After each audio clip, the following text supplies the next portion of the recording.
I want to welcome you to the Davis County Board of Commissioners meeting Tuesday, May the 15th, 2018. Thank you all for coming and for your interest. We're going to start off with the invocation by Commissioner Fred McClure and the Pledge of Allegiance. All right, we'll stay seated for the invocation and then we'll rise for the Pledge of Allegiance. Most Heavenly Father, we thank you, Lord, for all the things that you do for us. We thank you for your blessings.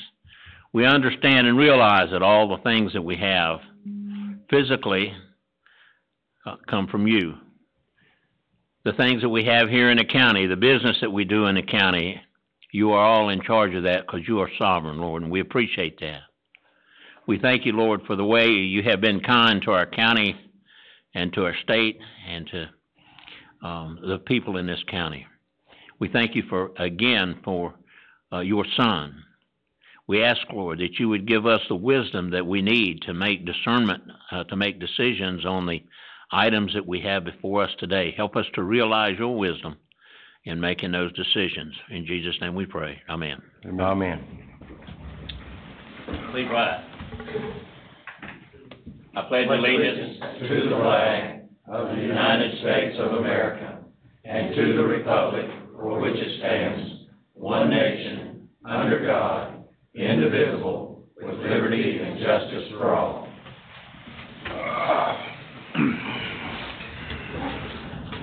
Okay, to introduce you, I'd like to start to my right and recognize our County Attorney Chuck Fry, our County Manager Zeb Hanner, Assistant County Manager Casey Smith to my left, and our Master Clerk Debbie Harris. Is Brad Hewlin here? Okay, Brad. Brad's representing Townsville Chamber. Glad to have you, Brad. We also are honored to have the sophomore civics class from Ledford. How about you folks standing so we can see how many of you are here? Okay, that's great. Great to have you folks.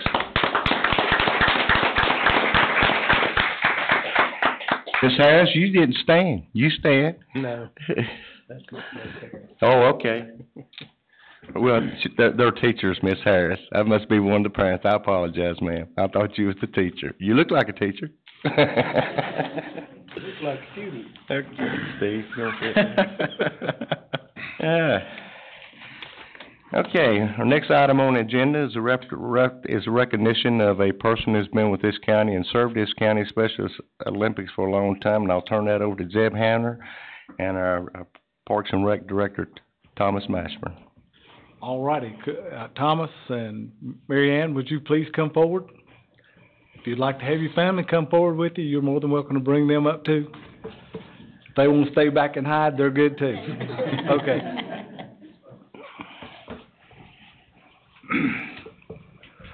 I wish I could say I'd been here 42 years, but I hadn't. So, Mary Ann Brown has chosen to retire after 42 years of service. It's kind of bittersweet. I'm happy for her because she's getting to go through a new chapter in her life, but sad for this county that we're losing a great employee and somebody that has worked tirelessly with our special needs community, with our Special Olympics. I think I just read in the paper today where you got an award from the Civitans this week. So every time you turn around, she's getting an award. I remember 3 or 4 years ago, we went down to Wilmington together, and we got an award from the ARC of the state for an inclusive playground. So there is an enormous amount of accolades that follow this lady, and so it's really hard for me to say goodbye, but we do. And I guess I'll turn it over to Thomas before I get a little bit choked up. So. Well, I mean, I've worked with Mary Ann now for 2 years and 5 days, and it's just been remarkable. She's a wealth of knowledge. She's helped me get acclimated to the county since I got here. It's just been a wonderful pleasure working with her, and we're going to lose a lot of knowledge. And I've already told her several times I'll be calling her a bunch to ask questions. She said she would answer my phone call. I don't.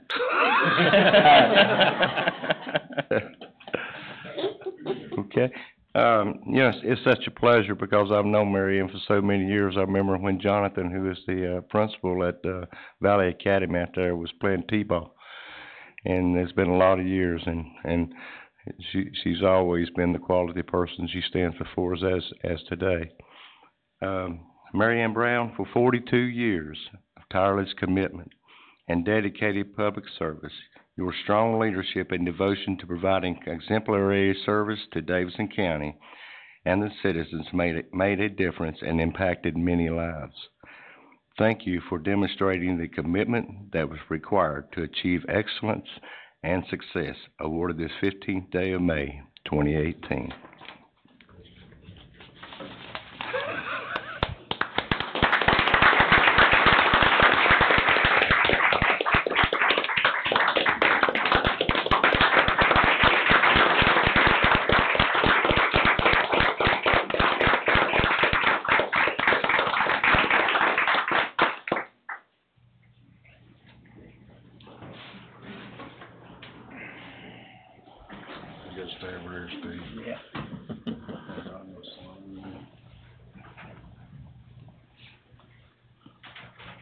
One, two, three. 1, 2, 3. She went to school out of county, she could count further than I that. count to 3. I would like to tell y'all, thank you for giving me the time to be able to work here. It's been a pleasure, and can I thank all of you? Thank you. There's been tons of Special Olympics kids that are much better off because of what you've done. We appreciate it. Thank you. Okay. Our next recognition will be Master Clerk Debbie Harris. Zeb, you like Yes, to sir. lead this off? Like I say, yeah. I always tell people that, this is a great time for me because it lets you guys know, lets the community know that, you know, we have folks that are very well established in other organizations. For the last year, Debbie has served as the chair of the Paralegal Division of the North Carolina Bar Association. Her term ends, I think, on June 23rd. I know she's probably halfway glad of that because as the chairman, and most of you guys, a lot of you have served as chairman, know the responsibility is a little bit more than just being a board member at times, being the chairman. A lot of extra work is required. I always tell most people that if I had people that nobody wanted working for me, how would that reflect on this county? But like I say, from these two individuals here, you know, we got a lot of good folks that a lot of people just die to have working in their office and for their workforce. So, I have the plaque here, that she received at the annual meeting, where for her appreciation, presents this certificate of appreciation of Deborah J. Harris in service as chair for the Paralegal Division 2017-2018. So, I guess Kate, you'll have to take a picture. Mr. Chairman, you want to present this? I don't know if you can do that. In concert with you, Mr. County Manager.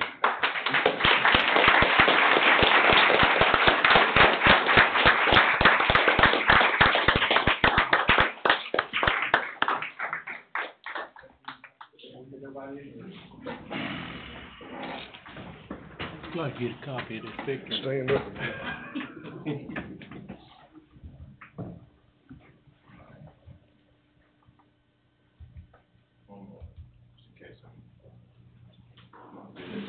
You didn't count nothing, are you sure you got that?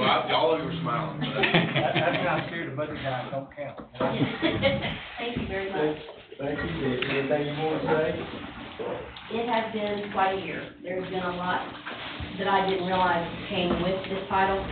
There's over 1,700 members in the paralegal division, and we don't normally have them outside of the RPP area, so I took it as an honor that it was decided on. But thank you for honoring the work. Well, thank you for your service. We, certainly couldn't do what we do without your help. Okay.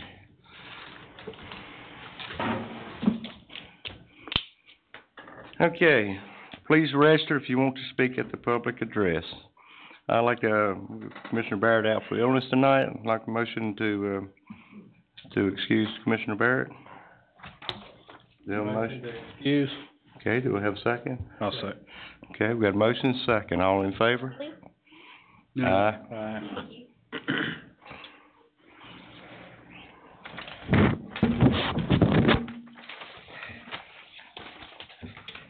I was wondering what that noise was, and it's my paper hitting this microphone up here. Okay. Due to the anticipated length of the public hearing portion of this evening's meeting, I would like to request that the public hearing section be moved to the end of the agenda following closed session. Are there any other changes for the agenda? I'd like to move, item 10G to the next meeting, please.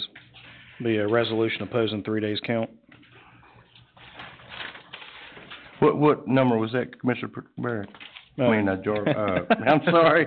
Hey, keep going down the list, you'll make it over here. 10G. Okay. You're starting to sound like me when I call my kids now. You know who you are. No, I'm just moving it. Hey, 4 dogs, 4 grandkids, I get confused easy. Okay, and we're gonna move that to when? The 29th. 29th? Yes, ma'am. Okay.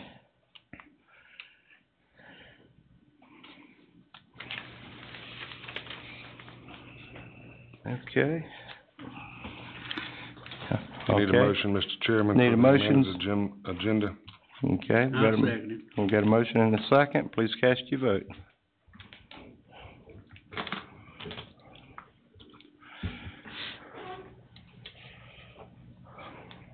All of the votes are in. And that motion carries 6-0. Okay, is there anyone registered for public address? And Barney W. Hill? In 1998, Senator Locke Faircloth was running for re-election. He said this about his opponent: he sues people for money.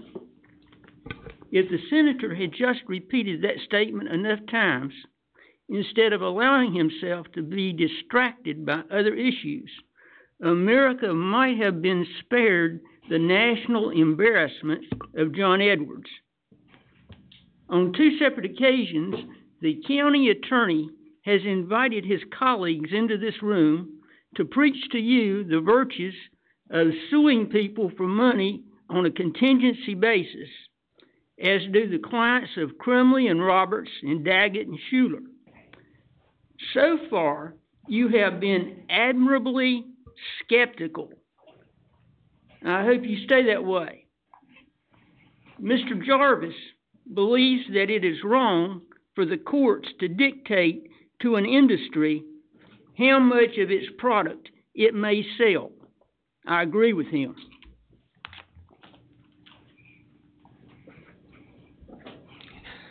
Thank you, Mr. Hill.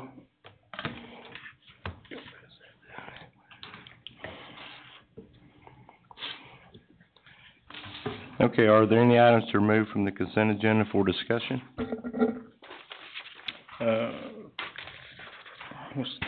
What's on here?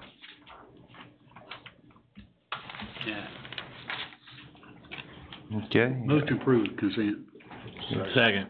Okay, cast your vote. You get that second, Tom? Somebody got it, I guess, Mary, you won. All of the votes are in. And that motion carries 6-0. Okay, items for decision, information, and deliberation. We have a proclaim May 2018 as Older Americans Month in Davidson County. Okay. Need the folks with the senior service and DSS to come forward, please. Commissioner Jarvis, you serve on that committee, do you not? DSS? Huh? Both of you do? Not senior services. Okay. I do. Do we have 2 of these? Mr. Moorfield, are you gonna come forward? DSS, Senior Services asked that this be on the agenda first, and then Mr. Moorfield contacted me with the same proclamation, so we put them together. Okay, so this proclamation is for senior services And and, DSS. And you've okay, got 2 both for of you that. sit on the board, Mr. Commissioner McClure, would you like to read the proclamation? Be fine, or you can Okay. we- fight over who's gonna read this one. Older Americans Month 2018 proclamation.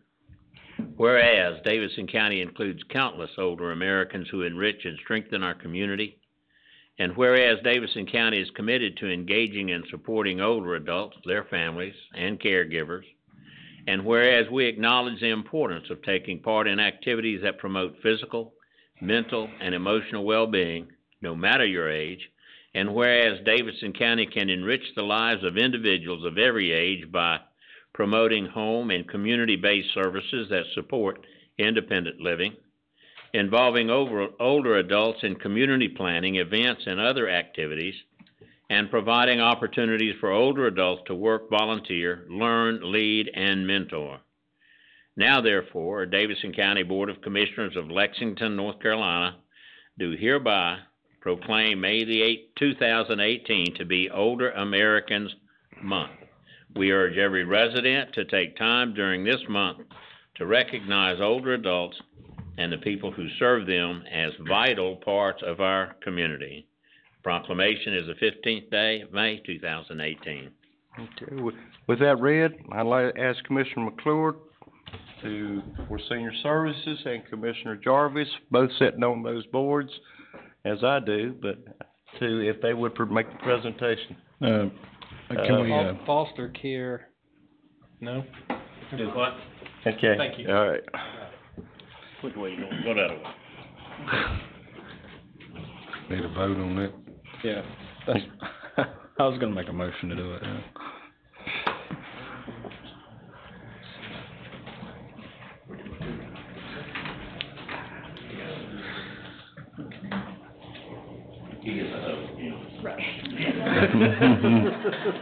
So what are we doing there? They got both of them up there or something? Yeah, they got both of them that just received that because both of them were partnered. All right, let me turn around.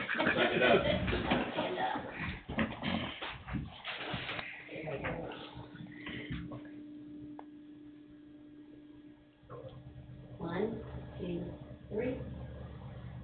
One, two, Thank you. Yeah, we need that big motion, okay. Let's see here.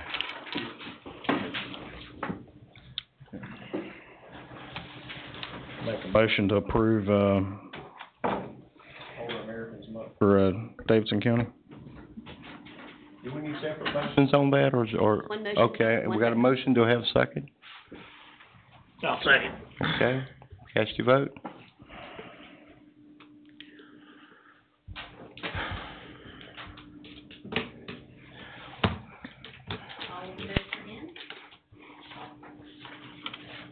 and that motion carries 6-0. Okay, next is the proclamation of Foster Care Month. Dale?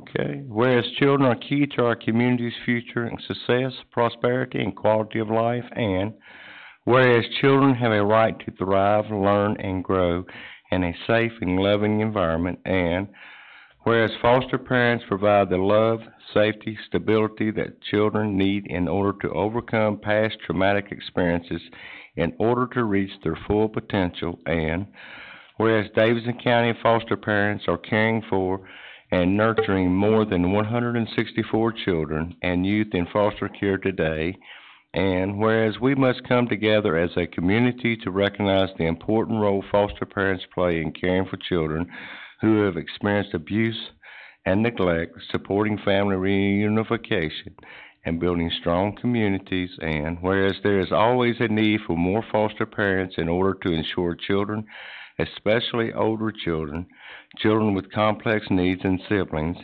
have a safe and stable home in their community, and whereas there are numerous individuals, nonprofit organizations, and public servants who are dedicated to raising awareness about the needs of children and youth in foster care, and whereas through partnerships with families, child welfare staff, and public-private agencies, there is a collaborative effort to ensure that children are supported and successful.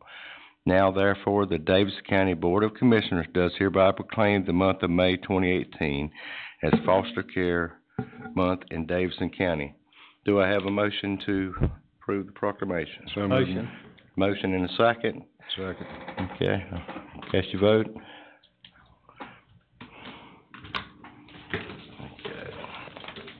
All the votes are in. And that motion carries 6-0. Get your camera out.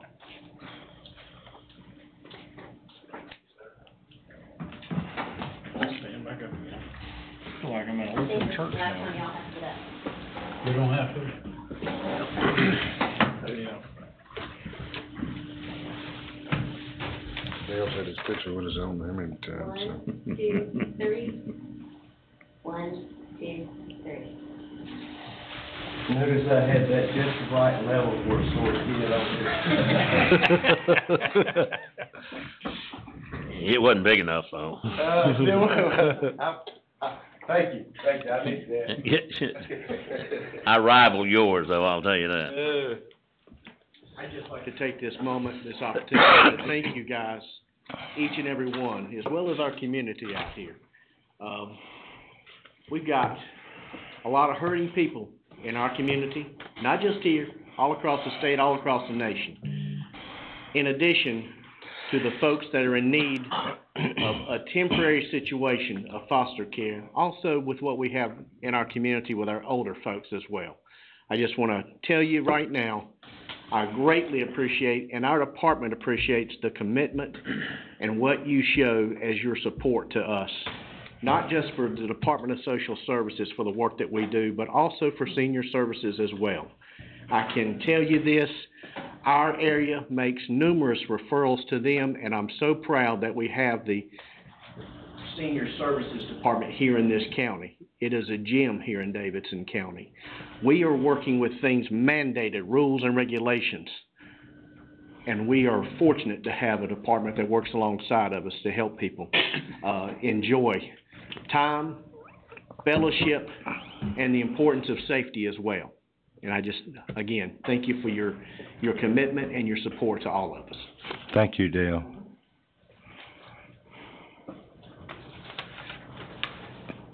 Okay. Item 10C on the agenda is the annexation request, Lee Boneman, Abbott's Creek Township into City of High Point. Scott Leonard, or Guy, you gonna take this? PowerPoint? Okay, pursuant to the ratified House Bill 943 that requires the Board of Commissioners to give approval on any annexation request with the City of High Point, you have an application with Mr. Lee Benneman, and Mr. Benneman is here tonight to also represent his application, and he's available for any questions that the board may have.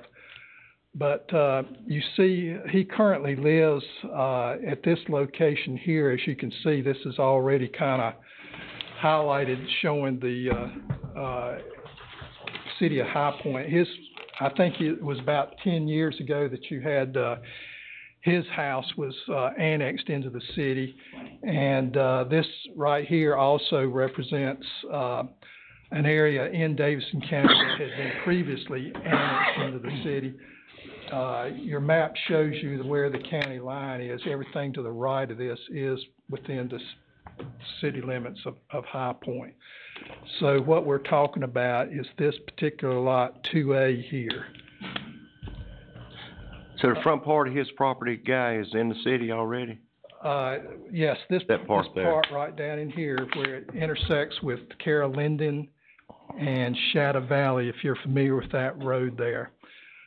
All of that whitish area here is already in the city limits. His need for annexation is due to the need for sewer. His property will not perk, and so he's asked the City of High Point for sewer services, but before they can do that, they need to have him inside the city limits. Yeah, what's the piece up above there? Who owns that? That you own that too? No, that's all part of the... No, above the lot that he wants annexed. This, right yeah, above this is his lot as well. Okay, and above it? Who owns that? Who owns that? I mean, does Where he the, own where that? the white, Not, here, no, to your left, right here. who's your neighbor, Mr.? There are two private houses that already exist, but they're just simply in Davidson County. Okay, so they're not part of your property? No, I own the lot on the corner. I was annexed into the city of High Point 20 years ago when I purchased that property. I renovated it, expanded it, and I had to have city sewer in order to go ahead and do the renovation. About 15 years ago, 10 to 15 years ago, I purchased the lot at 302 Shadow Valley and recently put that up for sale, and I've got a contract from somebody who wants to purchase that and build a house on it. The property doesn't perk, and in order for him to be able to build a house, he wants to be annexed into the city of High Point, and that's what I'm here for. There's a secondary request also here.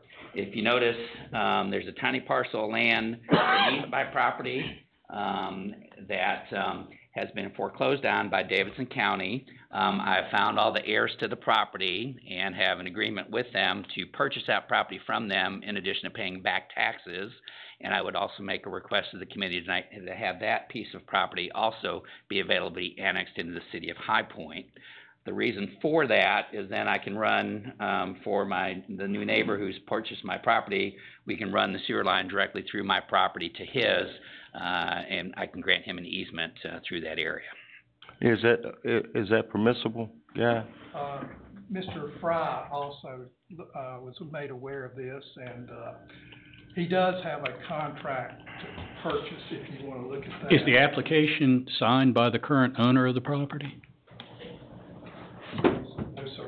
It has been the history of the board in the past, when there have been applications brought before the board for rezoning, that the board has wanted to ensure that the request comes from the owner of the property. And I don't think there's any documentation at this time that this little strip down here has that authority. And of course, it was on the agenda tonight only to be considered for the property which is outlined in yellow there. If you're going to be consistent with what the board has done in the past, you would consider at this point only the application which is on the agenda for tonight. Am I correct in understand, you have an intent to purchase, you have not? Got a contract signed by the heirs. I've found all of them. We're just waiting for the process to move on and close. So if I can show you this, like I said, I've got the contract to buy that piece of property. Is there a motion, Mr. Attorney, that could be a contingent motion based on the closing? To keep the process from having to come back before the board? It's certainly in the discretion of the board. If you elect to do so, you can do that. Mr. Chairman, I would just point out there's no application even been made for that. You don't have to have an application. This is just a resolution to go in front of the board, the city of High Point, correct? But we've treated these with a significant level of formality, simply because of the challenges in the relationship between the county and the city of High Point, the challenges specifically with regard to annexation and the ratification of this House Bill 943 that gives this board some control over annexation of properties by municipalities that are primarily located outside of the county. I would respectfully recommend that we continue to observe that degree of formality. There is not any expense which is incurred by a property owner when they make this request. It's not like there's a public hearing that we have to go through. They can be put on the very next agenda. And I think we would be well served to continue to ensure that formality moving forward.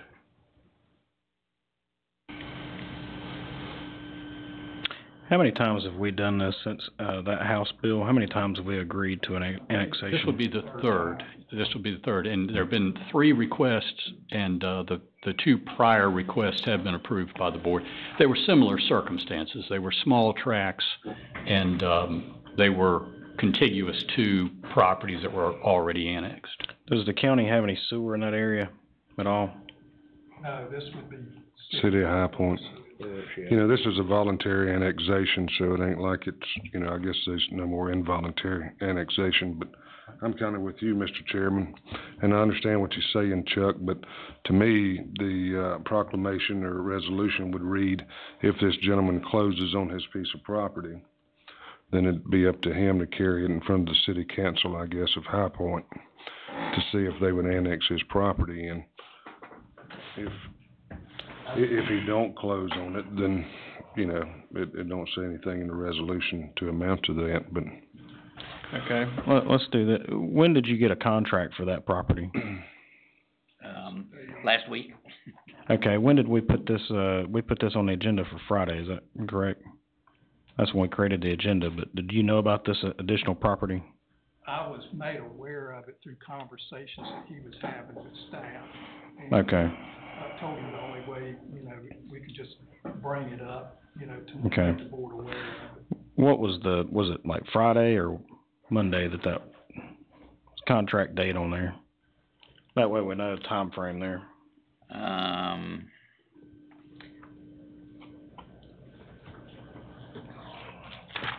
To me, the contract don't really matter. What matters is when he carries it in front of the city of High Point, whether he owns the property at that time or not. If he owns the property, then. 5/8 or 5/9. Okay, so it was fairly recent that happened, so circumstances changed on it. So I would go either way on it, whatever y'all wanna do. I would recommend that we separate the two and vote on the one that's on the agenda, first, and then if y'all want to vote on that other piece, we can vote on that. I would strongly recommend that we take the advice of our attorney and not do that, because it leads us down a path I don't think we need to go.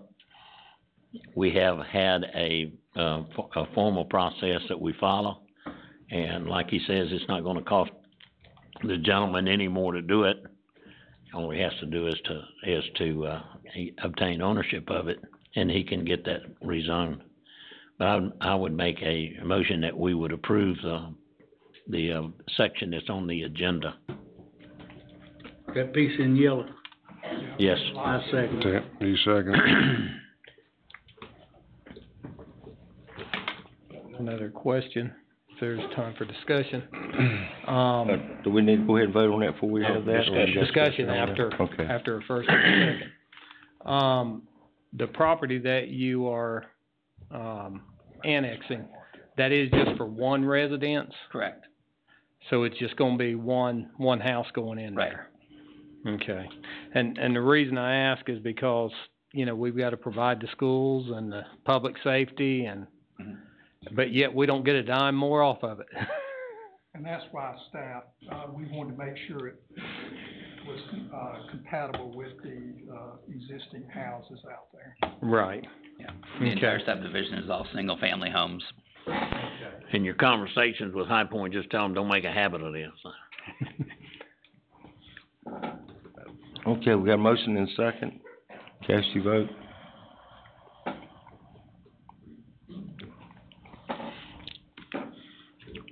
All of the votes are in. And that motion carries 6-0. And now we're back to the little piece of Parcel number 2. parcel number 2. I got a question for you, Guy. They're not gonna annex this in unless he has an application from the owner or whether it's in his name, correct? The city of High Point will not annex it in, so he will have to have ownership or an application. That's correct. So, Mr. Chairman, if we will, I'll make a motion that we go ahead and approve this process.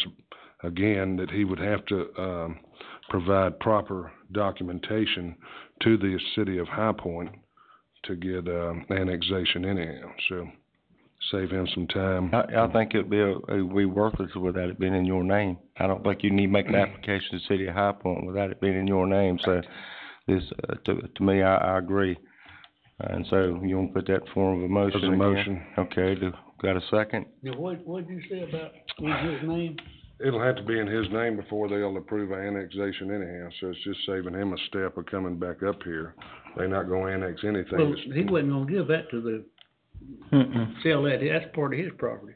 Right, but I'm saying he's gonna keep it, but they gotta put sewer across there, and he wants to put it all in the city of High Point. I'm just trying to save the gentleman and the citizen an extra trip back up here for relatively nothing. So that's my. Because nothing can happen unless it's in his Right. name. I have a bit of a problem, just to clarify. Without application, without the property being in his name, There's no application to us anyhow. we didn't have an application to get a resolution. We do. We will not do any rezoning, without the property being in the owner's name. I didn't know we was doing any zoning here. Well, it's a resolution. Yeah, you're It's a not- resolution for annexation. It's under the planning and zoning department, and I I think. mean, it's no big deal to me. I'm just Yeah. trying to save the gentleman a trip back up here. Y'all vote whichever way you want to. I understand that. I just wanted to clarify. But say again what you just said about it. You sound like you were saying, okay, if we add this to it. No. What were you saying? No, not add that to it. I have a problem without having an application with it being in the property owner's name. The property is not in the property owner that's requesting, the change. The property is not in his name. We do not have an application on file for that piece of property. And that's a protocol that we have always followed. This small piece of property would be in his name, though. No. Not currently, but like I said, I do have a contract. Oh, okay, to purchase you're it. right. Right. Right. Okay, so if we made the motion that staff couldn't do it until it's put in his name, then it doesn't have to come back before the board, then staff just does it. Once it's put in his name, right? Well, it's not that far, I'm aware. What should we do, Guy? What's, your recommendation here? We have a recommendation from our attorney. But I think with all respect, Mr. Corman and I may disagree on this. Mm-hmm. Okay, Guy? Well, I respect the attorney's concern, because this isn't but the third time that we've done this, and, you may have more complex issues with the city of High Point in their annexation policy, so I fully understand the need to try to follow the protocol, that we've established for ourselves, so that, he, and the county will not, get themselves tripped up in a future, request. Me, you're agreeing with Chuck. I am. Okay. I always follow my Okay. attorney. You understand what the debate's about? that's fine. And it's not that hard, Right. you know, to just I'll be back add it on, next bring month, it probably. back. I'll see you in a couple weeks. Government, okay? It's Mm-mm. just government. I appreciate your time. I removed suspend my motion. Guy, Thank you'll you. please explain that, exactly what the process is there. I will, and he's aware of it. Yeah. Okay. Thank you, Mr. Bunneman, is that right? Thank you, sir. Okay. Thank you. Crazy what we get caught up in. Okay. Okay, bid award for single stream recycling, Dwayne Childers, we'll leave this off.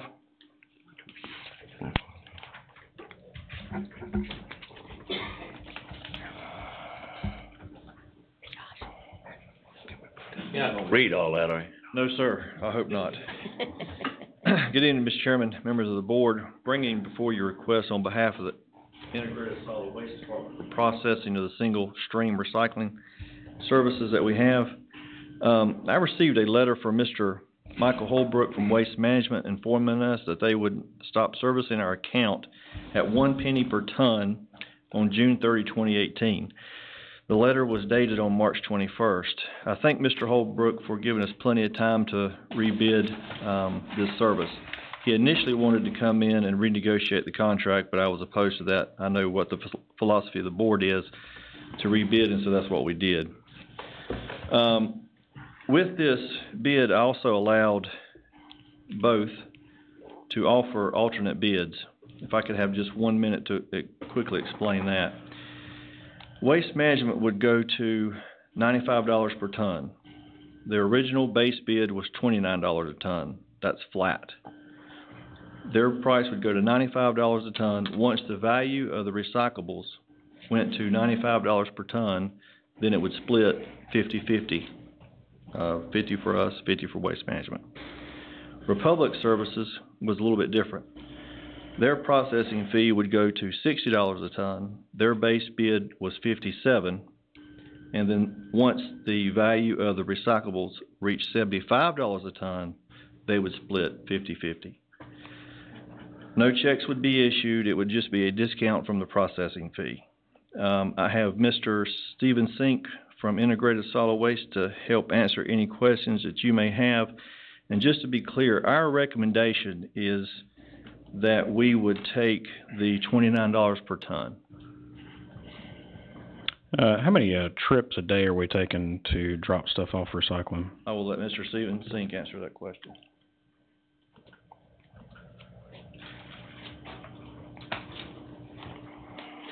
Right now, we're averaging 4 trips per day to Waste Management. Okay, and where is, Waste Management located? It's right there off of 109 and, right above Walbert Line. Okay, so it takes you how long to get there? I'm looking for the cost to do business here. It's probably, There and back, hour? yeah. Okay. From our shortest. And what about Republic, they're in Kernersville? The shortest trip. Yes, that's from the shortest trip. I mean, we go from Tire Road to Waste Management now is, an hour and 15-minute trip. Okay, and then where's, Republic at? Republic's off of Lowry. It's, 10 miles further than Waste Management. That's what I was thinking. And where cost is roughly $55 an hour to operate one of them trucks? Yes, sir. Okay. Was there a reason why we didn't get a third or another bid from another local vendor? Not that I'm aware. Okay. He was solicited. I have no idea why he didn't. I know we've also had a staff change as well. Mr. Chairman, I'd like to see this open back up for additional bids, because the cost of sending stuff that far out at $55 an hour is costing the county quite a bit, and we could possibly save some money, even if the bids were matched. How many tons are y'all hauling, Stephen? Our sites with the 40 yards compactors, we're averaging around 6.5 ton per trip in those. Some of the sites that's got, we ain't got the commingled recycling there is, we're averaging 30 yards, not even a ton. And so they have to be done more frequent. So you're doing 6.5 ton and maybe a ton in the other? So about 2,500 tons a year. yes, close to 2,500. 2,500 tons a year.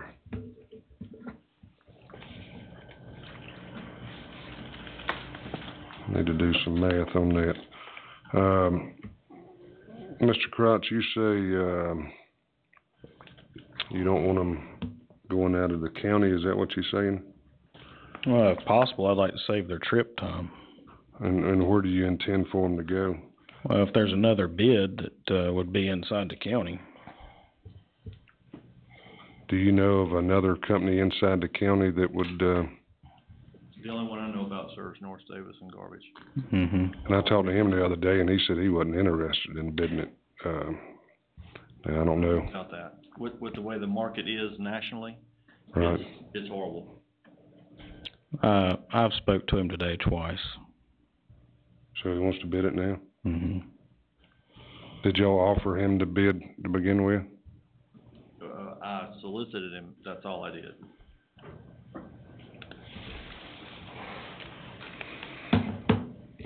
I mean, I don't know what to do here. I talked to him a week ago, and he said he wasn't interested, that the prices was down. He couldn't. He's on the Waste Management Board. Yeah, right. So I don't know why he changed it today, but. Would we be doing a disservice because the bids are now open and he knows the cost per ton that we're getting ready to award? Would that possibly have changed his mind? I mean, I don't know.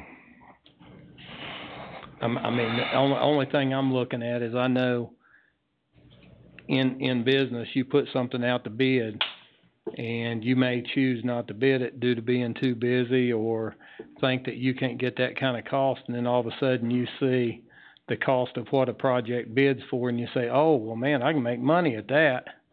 You know, I could match that. Is that being equal? Well, it's not good business practice, that's for sure, and that's why I wanted to know if he was, had an invitation to bid this originally. Yes, sir. Okay. Well, I think also at the time we had a different, director over that over in the landfill as well. I mean, I want to do business locally as well, and actually, I do business with, North Davison now. But again, I'm kinda like Commissioner Jarvis. How long is this contract for? 1 year? It is for, the way the market is changing, I'm assuming it's gonna be for a year. Okay. I'm just gonna be honest with you. I think $29 right now is a very cheap price, from what I'm hearing. Would you agree So with we that, would Steve? put it back out within a year? I think, Waste Management will do what they did this current year, and before it closes the year out, they would, exercise their right to get out of the contract. So we would put it back out to bid in 1 So I year? would negotiate with Waste Management just like I did this time. Right. So they've been giving us like a penny a pound for it or something, or we've been giving them Giving them a penny a A pound. penny a pound. They've never invoiced us. Okay. So it went from a penny a pound to $29 a pound, so that tells you there's no, I mean, a ton, yeah, a ton. So that tells you there's no money in recycling right now, That's correct. period. China's basically cut off the Market. flow, yes. Mhm. So, like I say, as far as I'm concerned, we'll go with them 1 year, and then if we wanna put it back out for bid, North Davison, make sure they're Always invited do so. again next time. I will. But I'm kinda like Mr. Jarvis, once you, let the prices out on the street, it's kinda hard to rebid it at that point and give somebody the advantage, so. Well, when they say they're, so much per ton up, after a certain amount, we split it, what does that mean? There's an index that's, I suppose it's, southeast region, and they value those recyclables as they come in. And at the point that they would reach that 75 in one case and 95 in another case, once it went over that, they would split the difference, and they would keep half, and we would get a discount off of the $75 or $95 a ton. Okay, so it's, yeah. And talking with these folks here that went through the process and participated, they're looking at this being the same probably for the next 2.5 years. And they were both sitting in the room, we were having a conversation, so there was no sidebar conversations or anything like that. And the guy from Republic was agreeing with everything that the guy from Waste Management said.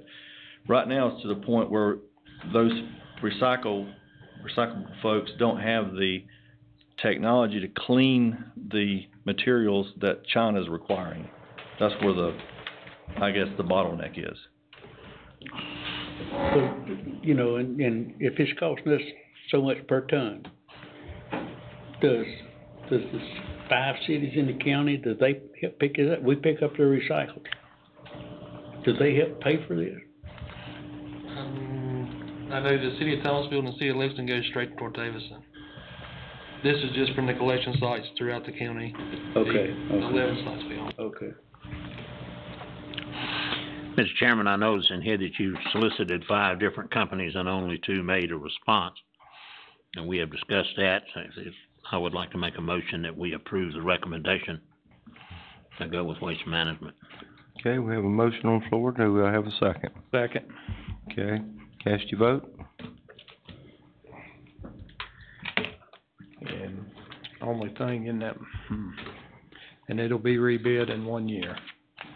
Probably the April timeframe, yes, sir. April, May. Okay.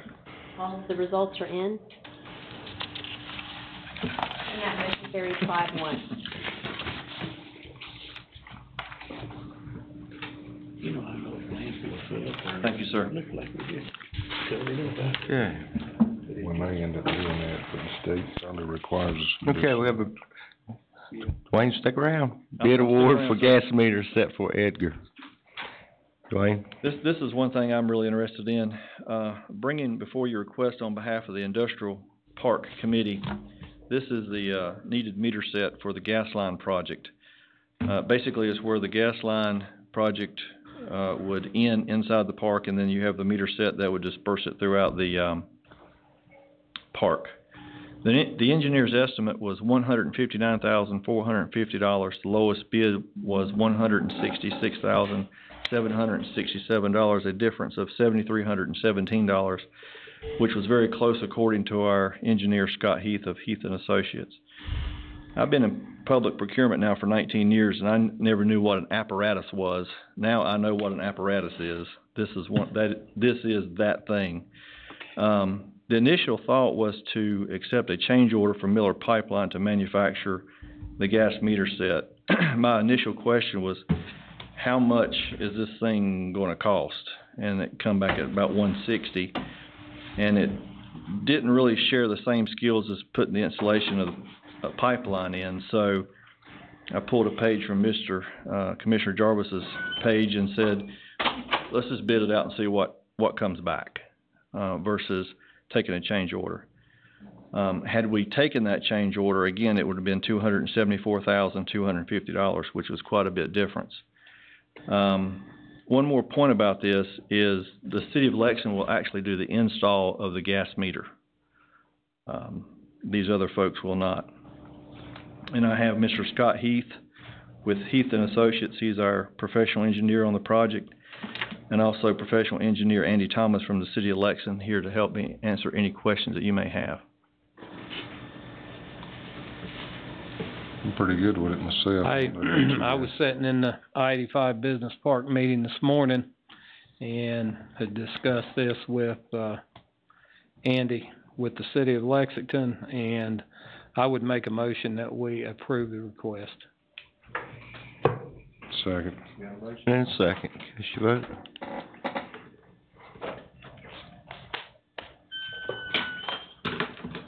That's a big difference.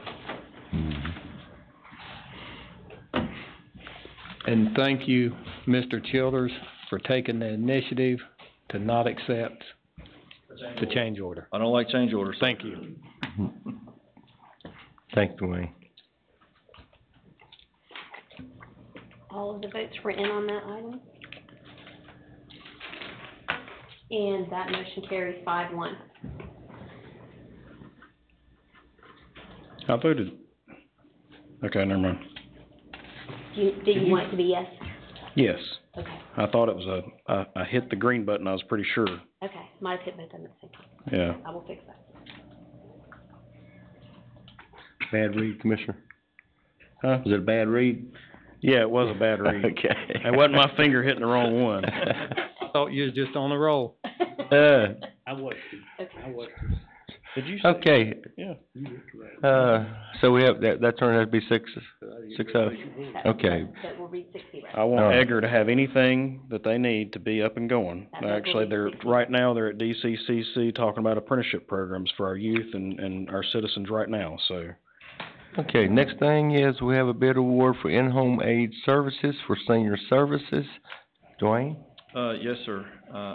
I believe I was very surprised at the amount of participation that we had with this bid, this solicitation, with 5 firms responding to the RFP. We would like for this to be a multiple bid award situation, whereas 1 or even 2 firms cannot handle the or meet the needs of senior services. We did not necessarily take the lowest bidder, although cost was 35 points of the total. There were other things that were important to us, and I've noted that in your recommendation that I wrote for you. By the way, this service was flagged last year as you guys had passed the services bidding policy at $25,000. This is far over that. And so we went through this process. We felt good about the process. We feel good about the 3 folks that we have recommended for the award. And I do have Ms. Tisha Everhart-Roberts and Amanda Harris, both from Senior Service, to help me answer any questions that you may have. Ms. Tisha, I seen in the, bid packet, or in the, stuff, that some of these are cost to the senior, is that correct? Or you get revenues from some source?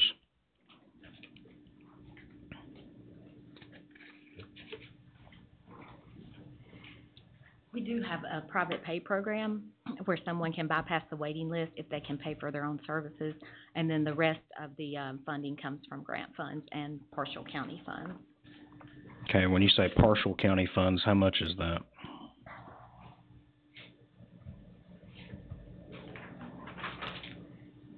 I think approximately, I don't wanna say for sure because I don't know 100%, but I think it's about 130,000 and then Okay. 135,000 from the grant fund. Okay, and, 50/50. yep, and how much is it per, person? It is, The cost? the cost is $36 per hour. Around 36 for the grant. So how many people are you servicing though with that? In a year, about, 60 to 70. 60 to 70. Well, it kinda depends on the level of service though, doesn't it? And how many hours of service they need, everything's customized to their needs. So you said Stay home. 105,000 county funds, is that right? Is that what you said? 130. 130. So divide that by 70 people, so that's $1,857 a person. Okay.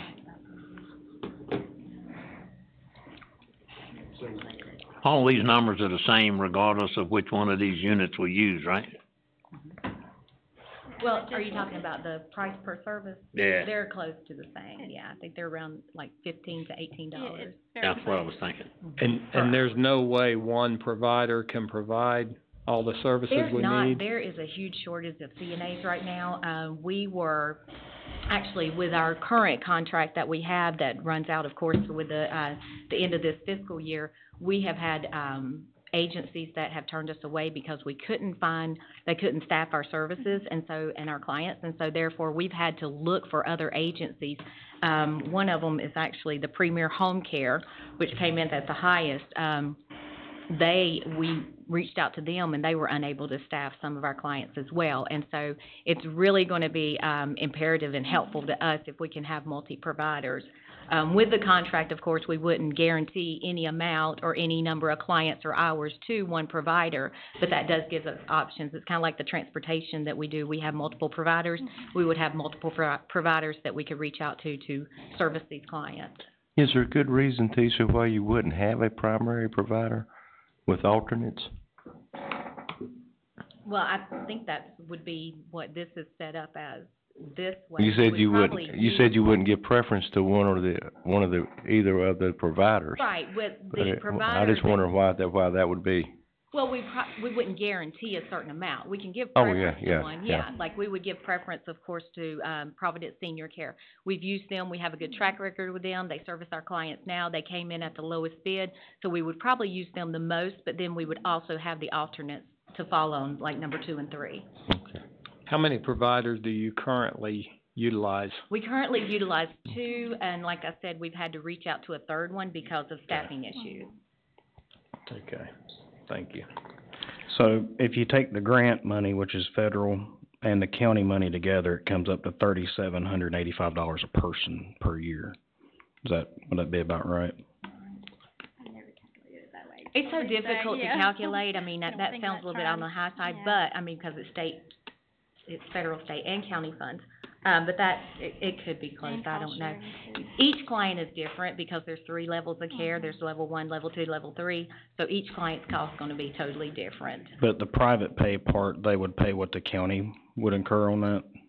The private pay part is, like I said, it's around $19 an hour, so it doesn't cover all the costs, but then it does help to pay a portion of the cost of their service. So we're still, kicking in a portion, yeah. oh, yeah, okay. But that also helps to serve other people that are on the waiting list, and if someone can help pay for their service, it keeps them from taking up a slot on the Well, waiting now, list. wait a minute. Now, it doesn't help serve other people. If we're paying $36 an hour, they're paying $19. then we're still paying money, so that cost doesn't get shifted somewhere else, it's, No, they're but they're paying a paying portion. for a portion of the cost, so Yeah. that portion of the cost is not coming from the grants. And so therefore, there's a little bit more grant money available, whereas if we were paying the whole cost, then there wouldn't be that half available for them. Okay. Mr. Chairman, I'd like to make a motion that we accept the recommendation from the staff and senior services. I second that. Okay, we have a motion and a second.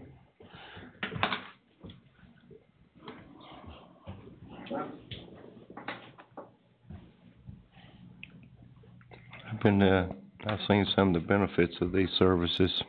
Some of these people couldn't make it without them. Yeah, they go home from the hospital, serious surgery, and they got, what do you call it, Commissioner Fox, could I have your vote, please? staff and, Not voted yet. I have not yet. Okay. staff and, You're not gonna that vote? zip line, you know, some kind of zip line, it's called zip line? Zip line that goes Oh, the in. PIC line. I'm gonna vote this year, but I wanna see this thing, I wanna talk more about it for next year. I'm sorry, I didn't hear that. I said I'm gonna vote for it this year, but I'd like to see more and look more Oh, into okay. this, before next year. Okay, everybody cast their vote? I did. I still haven't gotten it. It was a green one. There it is. Oh, All of the votes are in, and that motion carries 6-0. Very good, thank you. Thank you. Okay.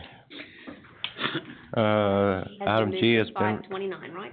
that's correct, okay. All right, presentation proposed 2018-19 fiscal year budget. Zeb and Casey will leave this off. Mr. Chairman, may I approach and hand you? You want me to help? Sure. You got the Cliff Note? It can be helped. You got Cliff Note? Be helped. That's his phone drives me nuts. I'll be right back, Mr. Chairman. My land. This is like a weightlifting court. Right back. Thank God. There it is. That's Thank all you. you need. And ready, this part, by statute, I have to present the board the budget, and this is my presentation to you. After that, we will schedule a public hearing for public input, and then we'll have a workshop in June. But usually this meeting, there is no input, I just basically go through the highlights. You're presenting us the budget. Yeah, and I can't do it from over here, I have to stand up and talk, so Just don't chew gum at the same time, right? I'd fall down. Before you start, Mr. Manager, and I wanted to, maybe the other two, this presentation is, you'll see a tab that says presentation right there in your document if you want to see it. Sometimes that screen's not very good or polite to these things. If you want to touch and see, it's in your book there as well behind the presentation tab. You know what page that's on? It's right there. There's a tab in the front. You'll see it. Says Right behind presentation. tab you got, I don't know the page memorized. Sometimes this screen up here is it's not forgiving to these PowerPoints. I was just giving you a hard time, Casey.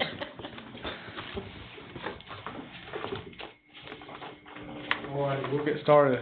I guess the main thing is the proposed tax rate for this year's budget is still at 54 cents. So we've held the line.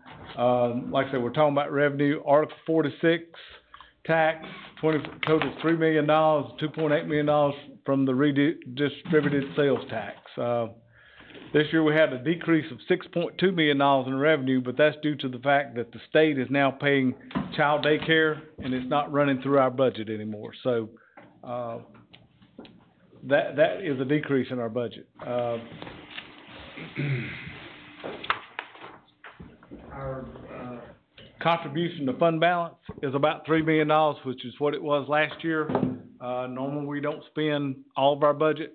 So if we budget for worst case, but normally we don't use that, but there is $3 million of fund balance in this budget. Our property tax, you're looking at about a 1.6% increase or 1.18% increase over the adopted budget from last year. 1% growth, there you go. The current property tax, we're running ahead of last year, 67 million last year this time. we're at 69 million. We're proposing 72.4 in tax revenues. We're always very conservative with that, just in case we have, some releases or somebody goes bankrupt or something like that, so we always have a little bit of cushion. The estimated growth that we're budgeting this year is $718,000. One thing Casey always shows you is the retail sales, through, 16 or through February of 17, $822 billion in sales. Is that billion, Casey? Yep. And then this year we're at 843, so we're running ahead in sales, compared to last year. We have 3% growth in sales tax, in the Article 44, which is 2.8 million. That is the sales tax can only be spent in certain areas like education, economic development, and school. Let's see, what else? What's the third one? I think if you click the next slide, it's gonna, There you there's go. certain areas. This is how we planned it out, how we think over the next 5 years it'll be spent. The main thing is the debt service for the industrial park's not coming online this year, so we're putting $950,000 in economic reserve. That's for if something unexpected expense should come up with the park that we won't have to borrow money, we can pay it out of our cash. And so, as you see, that's how the 2.8 million in the Article 44 is gonna be spent. If you look at our revenues, the only one that's way down, as you see on the left right there, let's see if that thing will work. Here we go, right there. That is, once again, the child daycare, that's that $6 million drop. Everything else is up a little bit.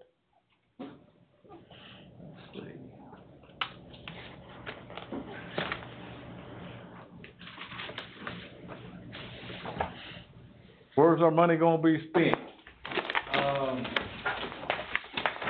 There's $140,000 in debt service for the phase one of the corporate center.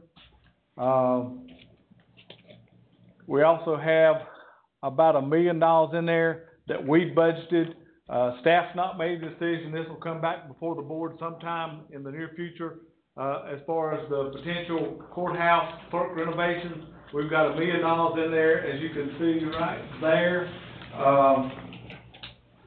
Coming before the board, there's like 3 options that's been recommended by the facilities committee, which we'll discuss A, D, or F. We've got debt service to cover any one of those 3. If it goes over that, then we may have to make an adjustment in the tax rate, but we've got that covered. We have an additional $407,000 in education funding. In the budget includes $1 million for employee pay increases.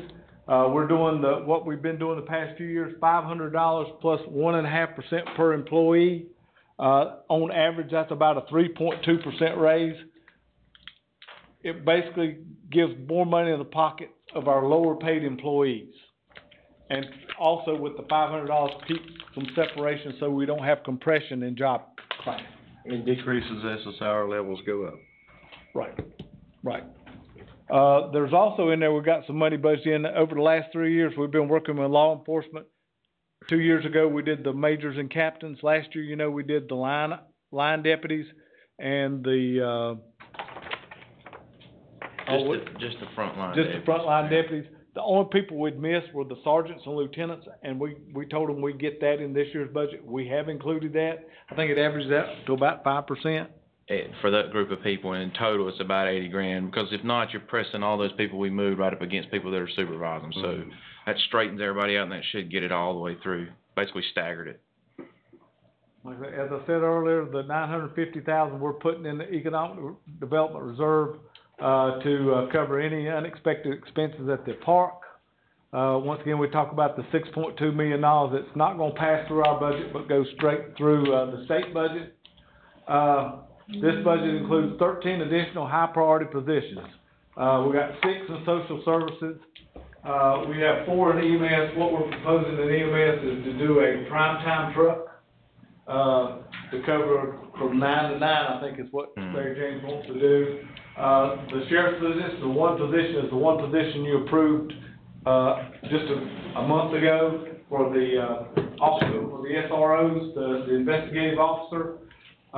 Emergency communications, we've got one position. That's for a radio guy to program radios for our new 911 system.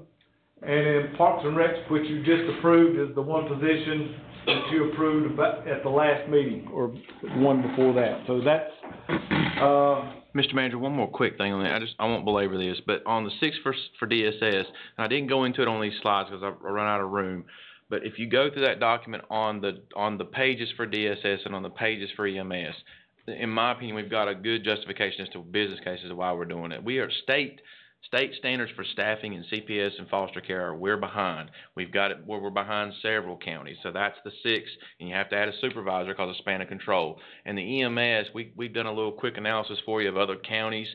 Just looking at all of the call volume going up per EMT position, we're one of the higher ones right here locally. So if you think we're adding these just because willy-nilly, I don't want you to know there's more meat to the bone on the department pages that I didn't paste up there. Well, is there any reflection in this, with regards to how, or is this just gonna be a trial run at first with our partnership with City of Lexington on the garage? Is it? Right now, there's nothing budget implications for that at the moment. Right, we're still on the trial phase of just see if we can coexist in the same place. Okay. What about the other position that we were talking about in your office? that, I think I know what you're talking about. We'll get to that later on in the presentation. Good question. Total funded positions, like I say, we netted only 12 out of the 13. We dropped the position. I can't remember exactly where that was. But we're up to 867 full-time employees. This is kind of a repeat that goes through some of the things we've already talked about, so I won't belabor that, the raise, the court complex and all that. Education funding. Our per pupil funding is gonna go from $1,202.80 per pupil to $1,215.60. Overall in capital, we're giving a 1% increase in the capital piece. And so, the total funding increase for the 3 school districts is $350,000, which is about a 1.06% increase, which has been consistent with what we've done over the past few years. We increased the school budgets by the amount of growth that we have. How's that relate to normally what they request? Is that pretty close? It varies from year to year. Normally, it's not as much as been requested, but the schools have been very gracious to work with, and have worked with the increase that the board has given them. One of the things we always show you is this is the first year that overall student enrollment is actually up by about 15 students. And that trend there has been going back since 2008, that it's been decreasing. I think we got as high as 26,000 students at one time. Now, the opposite of that is if you look at the per pupil funding, that keeps going up. So they've kind of intersected. When we say school funding, that's 3 school systems. Is it community college also? The community college is not in those numbers, but they did get an increase, which is similar to the schools. It's the 1% increase. Okay. The big part of their increase was bringing the Allied Health Building online. We had to provide them with money for utilities and maintenance things and that nature. Well, the reason I'd asked that, when you said that students went up 15 or so. Right. I thought maybe, Yeah, well, the community college has probably been growing faster. Yeah. They've actually been going up. Now, the pupil stuff, because I know we got a new charter school. Now, does the pupil that you're counting for next year, is that for the pupils that was in school this year? Or is that for the ones that's coming up? That's the estimate from the state. Okay. And then the charter school, if I remember how the process works, and I'm glad I got my good friends from the county schools here, is I think the money flows through the 3 school systems to the system that the child would normally attend, and then it gets funneled back to the charter school. Is that a continuing thing, or is that just the first year and then after? That's a continuing thing. The only difference pretty much between the charter school and the public schools is we're not required to provide them capital. Right. Yeah. But I just wanted to make sure the county didn't have to do it. Okay. Right. Our debt service, you see, we've talked about that. there, the blue is our, current debt service. Is that right, Casey? Right. I was better at this when I did the budget. The orange is for, what's the orange for? The orange is mostly the courthouse and the industrial park. So like we talked about at the retreat, how you got $1 million for the debt, for the courthouse in is, remember we took radios out because we're gonna do those with cash, and we had 300 grand of just natural debt fall off those blue bars. So there's how you put back, I mean, and basically your debt service budget lands right back where it started from, so. But the orange bars is really, I think, Mr. Manager, if you push the next button, it'll list it for them. The green is the new high school, so we don't really worry about that a whole lot because we've got a revenue source for that. What we keep our eye on is that orange piece, because that's the piece that's coming out of our capital plan. Every decision we make up here of what project to do, sitting in that orange. And like I say, the board has done a very good job of controlling debt. Our debt per capita, if you look, is around $89, 95, 91, and then that's 88. Those two numbers right there are 179, which is, one of them's our population group. That's our population group, and the yellow is the statewide. So we're less than half of our counterparts in the state.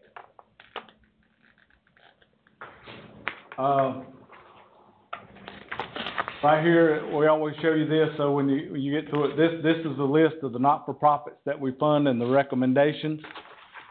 We'll let you review that later. We talk about capital improvement. Over the next 5 years, you see there's about $57 million worth of general government, $1 million worth of education. I think that's the last payment of the Allied Health Building. Some sewer improvements, the landfill, and then, like I say, the sources of funds, where they're gonna come from. It looks like, based off our projections, the borrowing for all that would only be $16 million. The rest would come from other sources.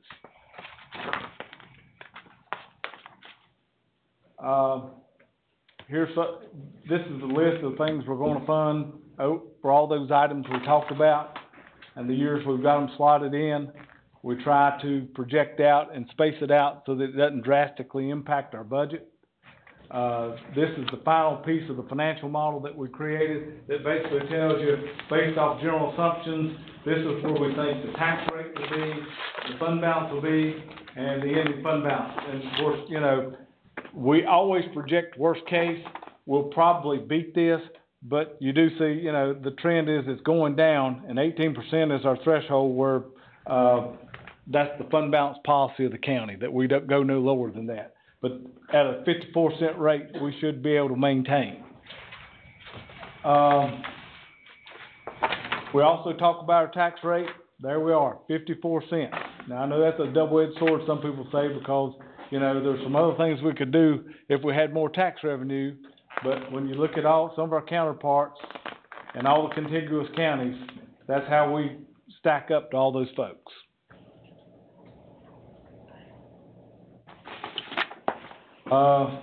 Landfill, some slight changes in some of our e-waste and per passenger minimums. The sewer, we're anticipating a 5% increase from the city of Winston-Salem, which will be reflected in some of our rates. Transportation is fully funded, and we're funding about $96,000 out of the general fund. The school district, the proposed tax rate for the Lexington City Schools is 12 cents, which generates about $1.5 million.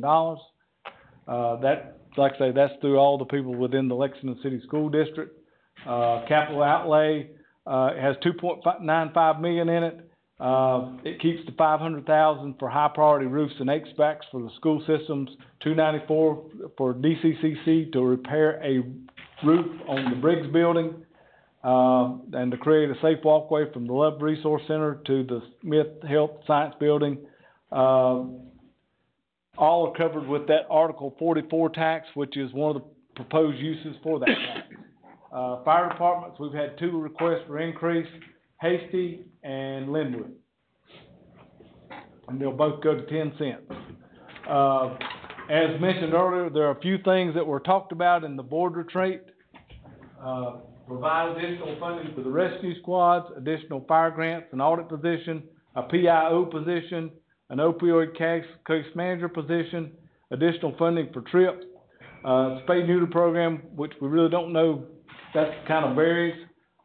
We've got, 45,000 in for all the rescue squads currently, so that leaves a difference of 80. We've got 64,000 in for TRIP, which leaves the delta of the request of 9360. One thing I will mention that we've talked about, that's not on there is navigational aids at High Rock Lake. More than likely that would be funded from the capital reserve. I think we talked about maybe 150,000 splitting the difference with Rowan County. And then the annual maintenance would be about 30,000 splitting it with Rowan County. But I think the High Rock Lake Association is supposed to be trying to secure some, liability insurance, and they would be the ones that kind of administer the maintenance of the buoy. So, our next steps, like I say, we're gonna ask for a public hearing on the 29th of May, 6 p.m. The Board of Commissioners will have a workshop on the 7th. That's where we kind of you guys tweak the budget. It, like I say, is now passed from the manager's budget to the commissioner's budget, so y'all work on it then. And then, as normal protocol, hopefully the second Tuesday night, which is June the 12th, we'll have it on the agenda for approval. So, with that, I'll finish. That's all I have. Like I say, we'll take it up come the 29th and have public input. Thank you. Did you go over how each dollar is spent? Did I miss that one? I went past that one. Cause I think sometimes that's good for the public to actually get to see. I believe it's on page 9. They'll get to see that when we have public hearing. When we have the public hearing, okay. There you go. You mean the dollar? Big dollar. Yeah, the dollar. There you go. Hard to see up there. All right, there's how it's spent. 30% on education, 22% on public safety, 21% health and human services, 11% for debt service. Culture and recreation is 3%. General government's 10%. Economic development's 2%. Transportation is 0 at point something something, and environmental protection is 1%.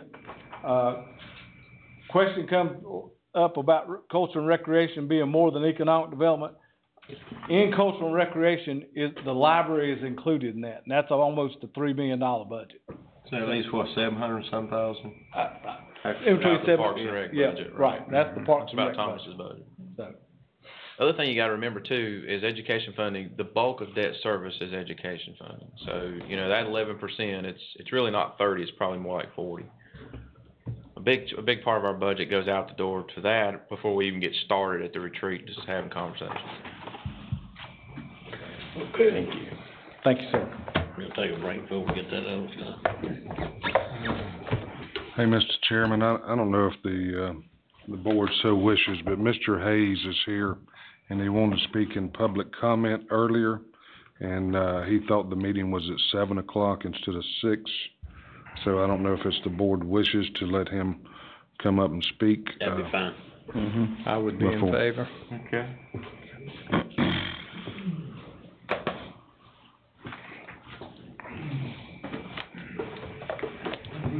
Hayes Jewelers in Lexington, 903 Winston Road. I appreciate you letting me come in tonight and say a few things. What we're worried about now up on the Winston Road is the new DOT road that's coming and running us out of business probably.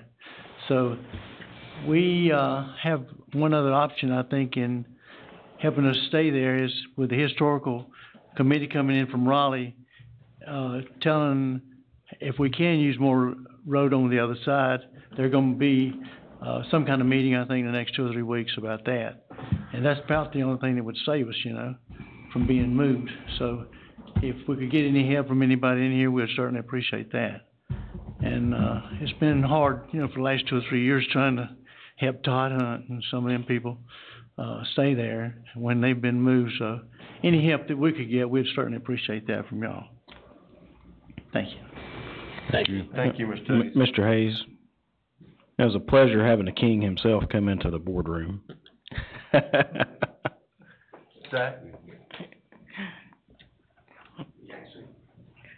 My name is Zach Hayes. I went to the city council last night and was kind of hoping they would hear what we had to say, because there is some alternatives. But the biggest thing I had to say was, I know they made Erlanger historical. But how many historical buildings are on the other side of the road? Between us, 80 years, you got Speedy's been there 75, you got basically where Smiley's is, there's been a restaurant there for, I think, close to 70 years. And the biggest thing we were trying to say is that the boundaries was really set by the city themselves, I guess, when they went to the historical or however that you go and do that. All we're asking is just to kind of release that, go over, even if 100 feet. There's hardly anything on that side of the road, as all of us can see when you go up and down the road. I've learned that, I guess, the city owns those power poles. That was one thing they told us, that going on that side of the road would be cheaper to buy our buildings out, our businesses out, than to move the power poles. Then it was the historical areas. It seemed like it's one thing after another. I know this may be the wrong place to come and talk to you guys, but we're just asking for your help as far as seeing if you got any kind of alternative, because there is some alternatives. They said that if the city council would go back and talk to the historic people, the DOT, kind of even get a meeting together just to see some of the concerns. One more thing is, a lot of times money is a big issue, and they keep saying that, well, they're going to give you so much money, which we wouldn't even know about that till next April. And then you've got to have something built by the next year, which would be, it's almost impossible. But sometimes it's not the money. This is our history. Our old building still sits inside our store right now. We built up and around it, and it's still sitting there. And so really, no matter how much money you throw out, my kids, I like to see them grow up in our business too. There's not many businesses, I think, in Davidson County are really around anymore that has been there 80 years, especially same family. And so I appreciate y'all listening to us. I know it's maybe y'all got a lot of things going on. I appreciate you taking time to hear our concerns. If you can think of anything, we'd appreciate it. Thank y'all so much. I got one question, Zach. So is it option D that would actually work better for those businesses there, or option 3 maybe? Well, what they keep, there's option 3, or alternate. I think they're calling alternate 1, alternate 2. Seemed like their mind was already made up even before we started this, but we still want to, you kind of go down fighting, trying to. But alternate 3 would be if they would push it more to the Erlanger side. Not that I'm trying to, I think Biscuitville is the only one on that side. And I'm not picking on Biscuitville, but you got so many more jobs. I think 150 to 200 on the other side.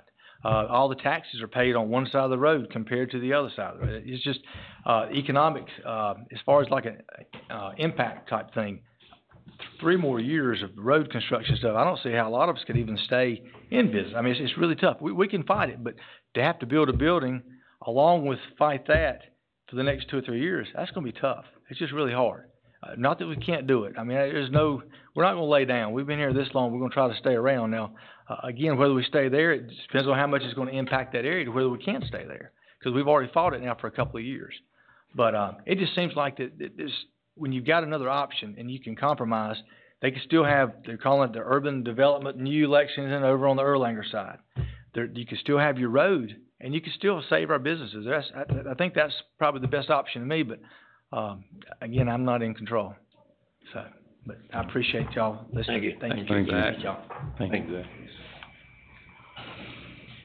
Mr. Chairman, I would be remiss if I didn't recognize Casey Smith, Matthew Sutter, Jane Kiker, the department heads, and my staff on all this hard work on the budget.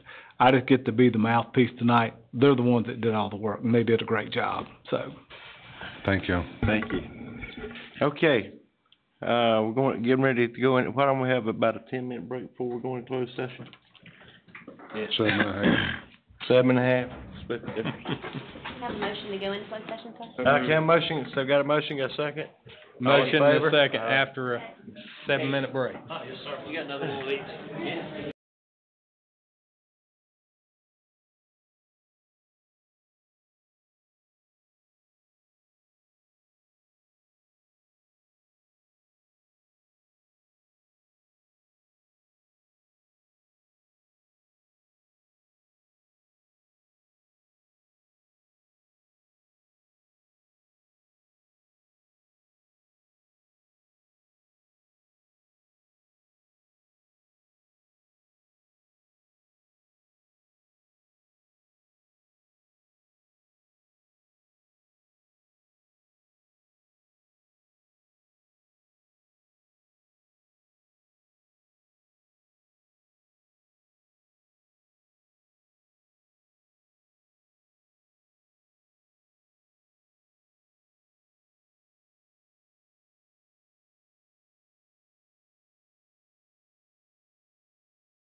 Oh, that's screen. okay. Yeah.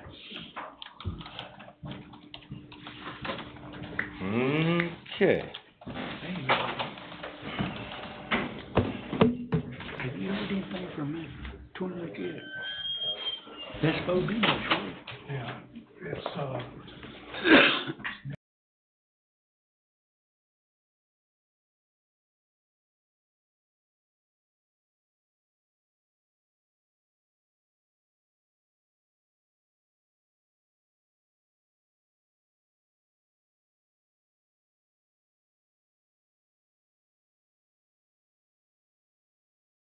In the open session. We got four? Yeah, One, so two, moved. three, four. Second. Okay. Motion to come, got a motion and a second, all in favor? All right. Mr. Chairman. Mr. Fry? Thank you, sir. In, closed session, the, board considered economic development matter, and the board gave, staff direction for further negotiation. There were three matters that were heard under attorney-client, two of those involved pending litigation. One is the Commissioner of Labor of the State of North Carolina versus Davidson County, docket number 2017-5958. The second was a matter entitled Mike Everhart Plaintiff versus Davidson County Self-Insured before the North Carolina Industrial Commission, file number 170379493. With regard to two of those matters of attorney-client, the board gave counsel direction for further negotiation. For the third matter, I will tender to the clerk, following the conclusion of this meeting, a report of settlement and ask that it be included in the minutes. Thank you. Okay, public hearing, first is Project R Economic Development Incentive Grant, declare the public hearing open. Chuck, Zeb? Is there enough people here that vote for it? Mr. Chairman, with, the board's permission, I think we probably at this point should defer to, the, Craig Goodson. director of the EDC. Okay. So, Thank you, Mr. Chairman, Commissioners. Project R is a project in the Welcome community. The company is, upon approval of incentives, is planning to invest $1.8 million in equipment and machinery as an expansion to their operation and adding potentially another business. They will, I went and met with them several weeks ago, and we confirmed the investment, and we talked about jobs.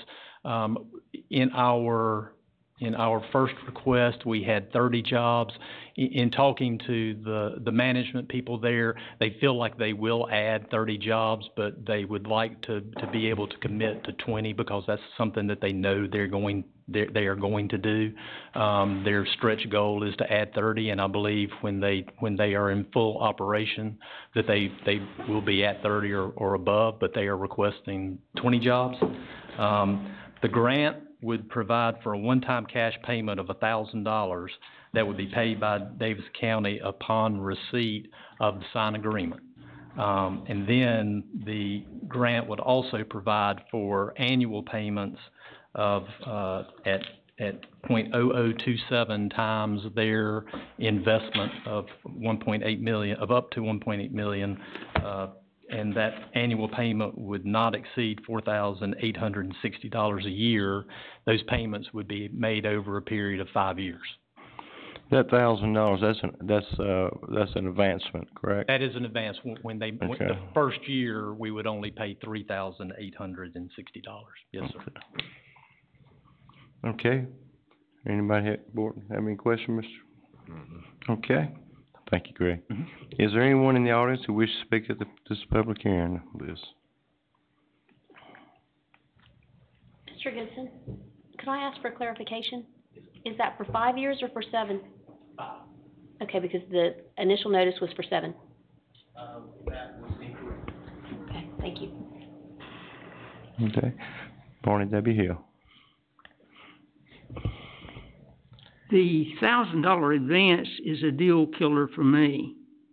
Why would a company that can afford to invest $1,800,000 even bother with such a provision. Why not give Project R the same 7-year term you were going to give Project Foil? Then the compensation would be almost 10 times as much. It just wouldn't be in advance. One thing Project R has going for it is that the yearly not to exceed will not be less than the maximum yearly reimbursement.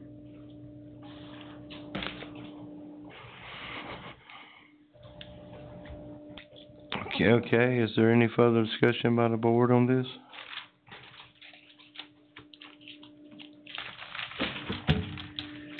Do we need to close the public hearing? Okay, I declare the public hearing closed. Can I have a motion and second to approve the award of the incentives to Project R as proposed? I'll make a motion. Okay, we got a motion and a second. Do we have a second? I'll second. Okay, cast your vote. Oh, I thought she was ready to make it second. I thought it heard it. I thought somebody said it. All of the votes are in. And that motion carries 6-0.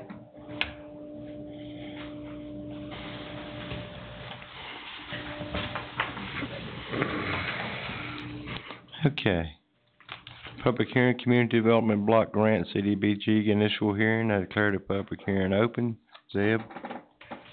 Yes, sir. As part of the requirement of CDBG grants is that you have 2 hearings, and every year about this time, we have the first hearing just as a prerequisite to the grant, so that we don't have to go through this again. So that when a CDBG project does come up, all we have to have is the 1 hearing. Okay. Is there anyone in the audience who wishes to speak at this public hearing?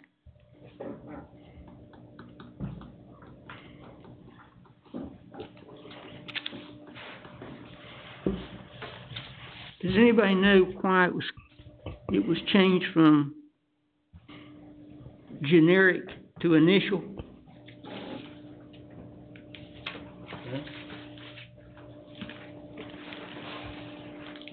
Nothing ought to be a foregone conclusion. You shouldn't do this automatically. The initial or the generic public hearing provides the important firewall to keep you from thoughtlessly going into the specific public hearing. It is appropriate that a CDBG legal notice is required to run with a black border around it. The CDBG program constitutes the suicide of local government. It is one of my greatest frustrations that I have never been able to convince a single elected official of this simple fact. I wish you could be as insightful about CDBGs as you are about opioid litigation.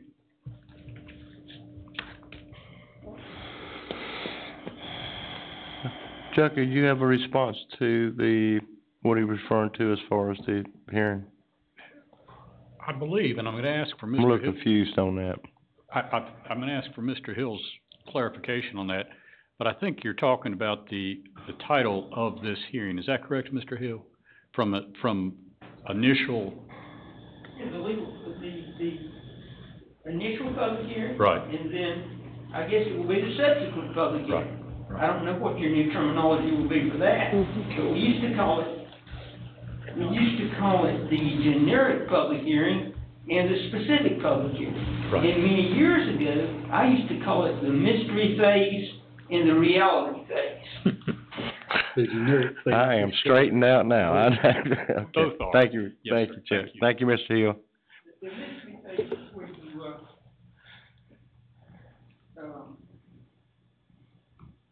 jumped out the window. The reality phase was where you found out which floor you were on when you jumped. Okay. All right, is there any further discussion by the board? Not, I declare the public hearing closed. All right, there's no action needed by the board on this public hearing. Additional hearings will be scheduled as CDBG projects come forward. All right, next is a rezoning request by Jera and Mitchell Hone in Reedy Creek Township containing 7.93 acres from PDH to RA3. I declare the public hearing open. Guy will ask that the application including the agenda packet be accepted. Okay, Mr. Guy? Yes, sir. It's the request by Jera and Mitchell Home to rezone a portion of said property in Reedy Creek Township, tax map 8, part of lot 7, containing 7.93 acres, more or less. Rezoning is requested to change from PDH, Planned Development Housing District, to that of RA3, Rural Agricultural District. The recommendation of the Planning Board on April the 17th was 4-0 to recommend approval. The area that you're considering is what's cross-hatched on your map. And back in the 80s, the old manufactured housing parks were given a planned development PDH classification. That park is no longer in existence. It had several old manufactured homes there, and they've all been removed. Mr. Mendenhall, Otis Mendenhall, recently passed away this year, and his granddaughter now is wanting to put her own home on the property, and that's the reason why she's wanting to rezone it back to RA3, but she's here tonight. She is here? Yes. Okay, Ms. Hone? You have anything you want to say, Ms. Hone? I think you summarized it well. Okay. Are there any questions by the board? Got one question for Guy. Was any opposition at the zoning board? No, it was approved. Good with me. Looks pretty plain and simple to me. Yeah. Is there anyone in the audience who wishes to speak? Mr. Hill? Put it on a first grade basis here. If somebody wanted to apply for PDH today, he couldn't do it because PDH is no longer in the ordinance. Even if PDH were still in the ordinance, it wouldn't describe what's happening here because the mobile home park has mostly disappeared and soon will completely disappear. I believe one of the applicants said it had disintegrated. Before this was PDH, it was RA3. So why not make it RA3 again, since RA3 is what has been on either side of it all along. Okay. Mr. Chairman, the clerk has prepared a resolution of consistency for your consideration, and in there we have put what we consider to be a number of policies in our land development plan that support this. It would be my recommendation that you adopt that resolution of consistency and approve the request as it's been presented. Okay. Mr. Chairman, I make a recommendation that we approve the request along with the resolution on statement of consistency. Okay, I declare the public hearing closed and have a motion by Commissioner McClure and a second by Commissioner Yates. Cast your vote.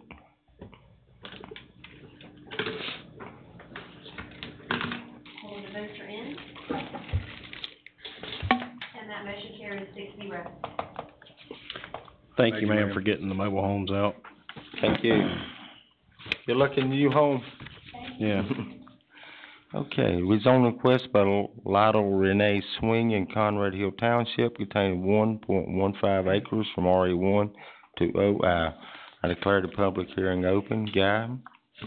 Yes, you have a request by Lytle Renee Swing to rezone 1.15 acres, more or less, a portion of said property located in Conrad Hill Township, tax map 17B, lot 25A, containing 4.38 acres, more or less.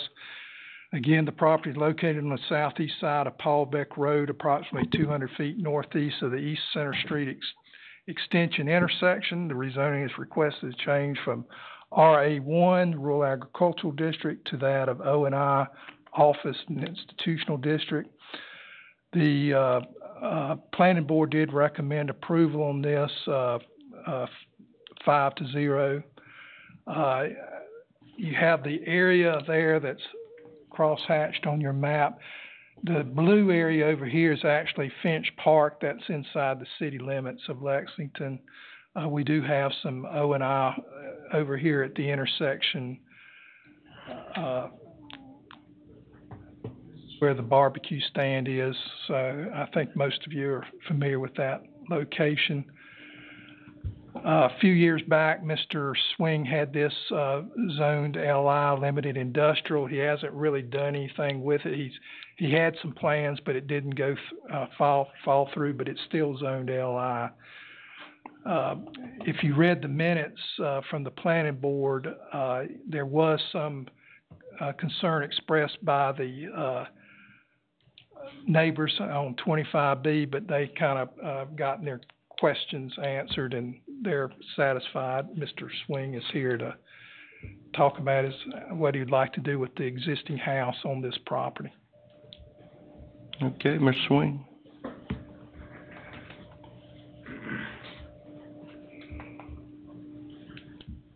Is that the house where they're doing a little grading behind it, or I think?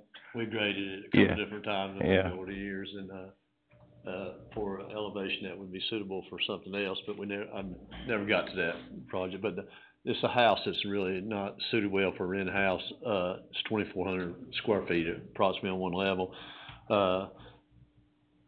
Coming up to it, you got the property coming up to it from, if you're coming in west into town, it would be where Honor Miller did have, and he sold to somebody else in Gallimore. That's, I think, maybe track 80 down or something. It's highway commercial, I think, and like Guy said, it's kind of in line with what's going on that strip of Center Street coming into town, I think. And for me, I had talked around to a few people, as I have a small business myself, there's some people that have, I don't plan to put my own office in there. My office is wherever I'm at pretty much, but some people who can't afford a office themselves, a whole building, with the utilities and all that go along with it. It seemed to be, in talking to a few people that would know, maybe a demand for small business to have a small office area that they can afford that joins other office areas. At the most, I think I would end up with about 4 offices in there. Maybe not 4, depending on how much office space they need. I had to alter my building for that.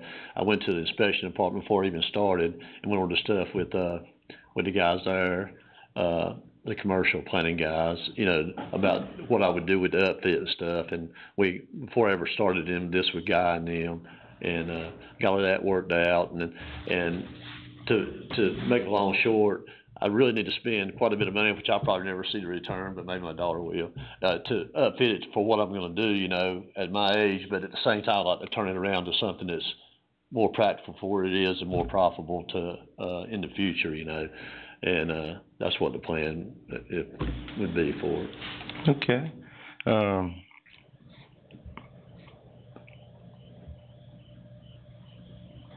Any questions by the board? Okay, thank you, Mr. Swing. Is there anyone in the audience who wishes to speak either in favor of or in opposition? You have something, Commissioner I Troy? was going to ask, go ahead, no, that's after this. The planning board resolution of recommendations, second conclusion stated, the proposed district fronts a short connector street between 2 major collector roads. Why doesn't your resolution on statement of consistency say anything about that? It sounded important to me. The applicant wants to transform a down at the hills residential building into a state-of-the-art commercial building. Policy 5.10 approvingly refers to this as adaptive reuse. The applicant won't need the prodding of policy 5.11 to make his structure architecturally compatible. with those nearby, he already has started. I like the applicant's idea of targeting the niche of entrepreneurs who need just a little more office space than they have at home.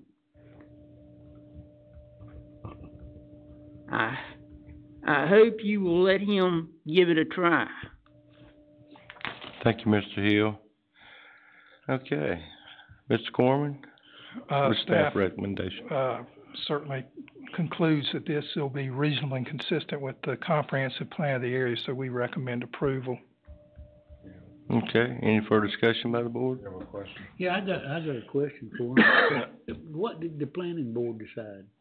They recommended 5-0 to grant the request. Okay, because this just says table 4-0. If you look down at the very bottom, we didn't have room of the application. It's got right down here at the very bottom of the sheet. Okay, I see that. Okay. Why was it a no-show? I mean, not enough people at the... Mr. Swing Okay. forgot that he had a planning board meeting, so we had to table it. Now I reminded me that I was too far away to get it. Okay. I declare the public hearing closed. Can I have a motion second to either approve or deny this rezoning request and adopt the resolution on statement of consistency? Mr. Chairman, I'd like to make a motion to approve that request. I'd also like to add in the, part of the consistency with what Mr. Hill had required, or, stated about the, 2 road intersections. And, I would also like to thank you for fixing that building up and making something out of it. Thank you. Okay. We got a motion and a second? Second. All right, cast your vote.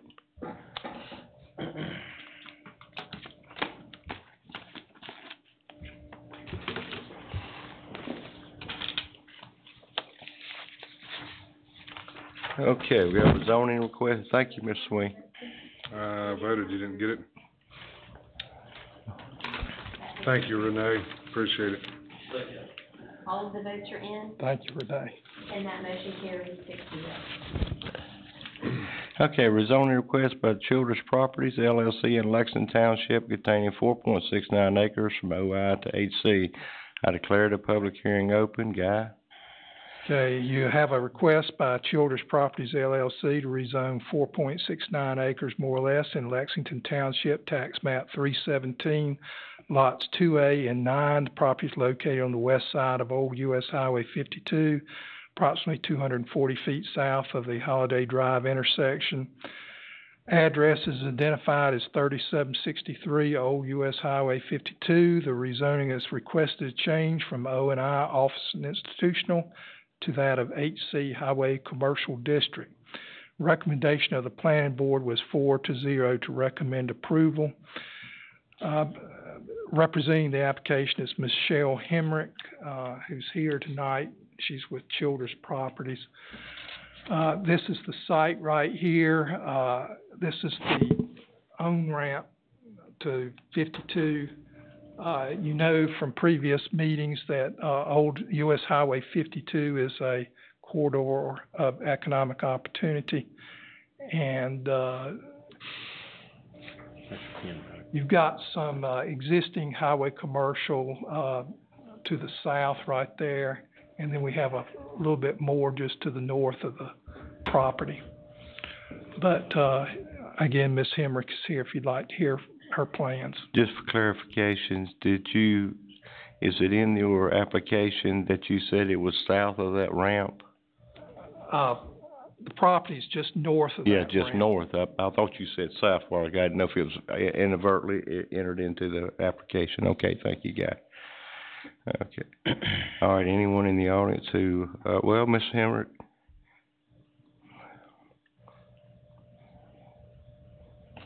You hadn't been here the whole time, have you? What a night, huh? You bring any lunch? I did not. Application denied. Okay. Ms. Hemrick, what would you like to say about your property? We have the property, or we have a buyer for the property, and he would like the property rezoned, before he purchases the property. Okay. Do you know what the purpose what the purpose of the building? Yes, he's going to put a mobile concrete, he owns a mobile concrete business, and the business is actually in Virginia, in Arlington, Virginia, but they operate all throughout the southeast, and that area right there is a good place for him to store. They're not gonna be manufacturing anything, but they're gonna build a maintenance facility, and it's a good place for him to store his equipment and be able to get to South Carolina and everywhere else, wherever he needs to go, but he'd like it rezoned before he purchases. Okay. All right, thank you, Ms. Hammer. Any other questions for the board? Okay. Is there anyone in the audience who wishes to speak either in favor of or in opposition to this rezoning request? Mr. Hill?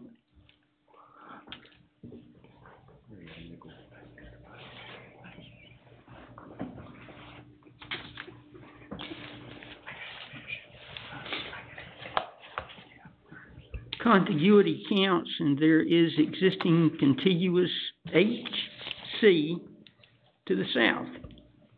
The subject property exemplifies the policy 5.5 clustering and the policy 5.7 consolidation and expansion concepts using a small component.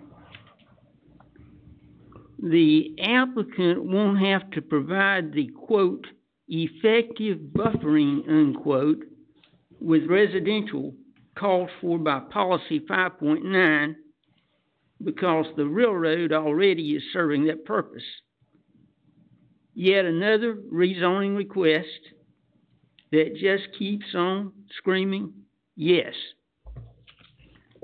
Thank you, Mr. Hill. Okay. Mr. Corman, what is staff recommendation for Certainly concur that it is reasonable and consistent, and we would recommend approval. Okay, any further discussion by the board? Not, I declare the public hearing closed. Can I have a motion and a second to either approve or deny this rezoning request and adopt the resolution on statement of consistency? Motion approved. Got a motion? And got a second. Cast your vote.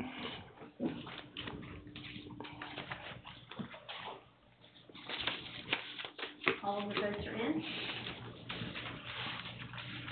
And this motion carries 6-0. Can I have a motion and a second to adjourn? So moved, Mr. Chairman. Second. All in favor? Aye. Okay. Put your phones back on.